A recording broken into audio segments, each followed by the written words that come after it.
मुलाजिमों के साथ गुलाम बांदियों जैसा मामला करना आज के दौर में जैसा हो रहा है ये जायज़ नहीं है। चुनांचे यहाँ एक बात की वजाहत भी करते हुए चला जाऊं कि आजकल जो घरों के अंदर या कारखानों में, फैक्ट्री वगैरह में या जहाँ कहीं भी काम करने वाले मुलाजिम रखे जाते हैं, उनका हुक्म गुलाम बांदियों जैसा बिल्कुल भी नहीं है, बल्कि ये सब लोग आज़ाद है। कोई किसी के ऊपर इस तरीके से गुलाम बांदी वाला हुक्म नाफिज नहीं कर सकता है। उनके अपने अलग हुकूक है जिनकी पासदारी करना इंतहाई ज़रूरी और लाजिम है।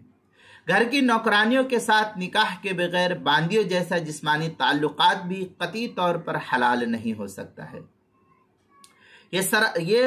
ये चीज़ सरासर जिना के अंदर शुमार किया जाएगा।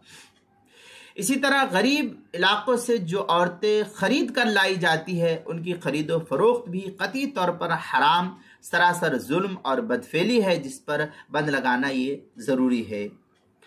बहुत से बाज़ गरीब इलाके में यूपी, बिहार, हैदराबाद और बहुत से गरीब इलाके से लोग जो है औरतों को ख़रीद करके लेकर के आते हैं और दिल्ली, बम्बई और दीगर ममालिकों के अंदर जो है औरतों को बेच दिया जाता है। तो पहली बात, ख़रीदना ये जायज़ नहीं, क्योंकि ये आज़ाद है। आज़ाद की ख़रीदो फरोख्त जायज़ नहीं है शरीयत में। दूसरी बात यह कि इसको बेचना और इसके ज़रिए से पैसा कमाना ये भी नाजायज़ और हराम है। तीसरा, जिस मकसद के तहत औरतों को बेचा जाता है उससे उनके साथ बदसलूकी की जाती है और उनके साथ जो है जो घिनौना फेल अंजाम दिया जाता है वो किसी से ढका छुपा नहीं है। उनको सिर्फ जिनसी तस्कीन के लिए ख़रीदा और बेचा जाता है और ये सिलसिला उनके साथ चलता रहता है। ये कतई तौर पर दुरुस्त नहीं, ये नाजायज़ और हराम है इस फेल को करना। जो करने वाले हैं वो भी गुनहगार है, जो कराने वाले वो भी गुनहगार है। ख़रीदना, बेचना ये सब नाजायज़ और हराम है। दुर मुख्तार में है वबतल बैउ मा लैसा बिमालिन कद्दम वल हुर वल बै भी। दुर मुख्तार मा शामी उसकी 7वीं जिल्द सफ़ा 235 और 236।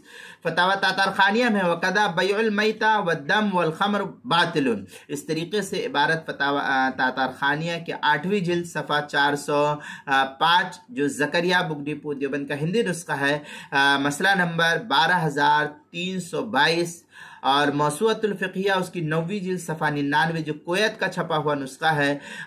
बिनाया के अंदर है अल बैउ बिल मैता वद्दम बातिल वकदा बिल हुर आई वकदल बैउ बिल हुर्री इस इनइदाम रुकनिल बै। इस तरीके की इबारत जो है बिनाया के अंदर नकल किया 8वीं जिल्द सफ़ा 139, किताबुल मसाइल 4थी जिल्द सफ़ा 236 और 237 पर इसको नकल किया गया है।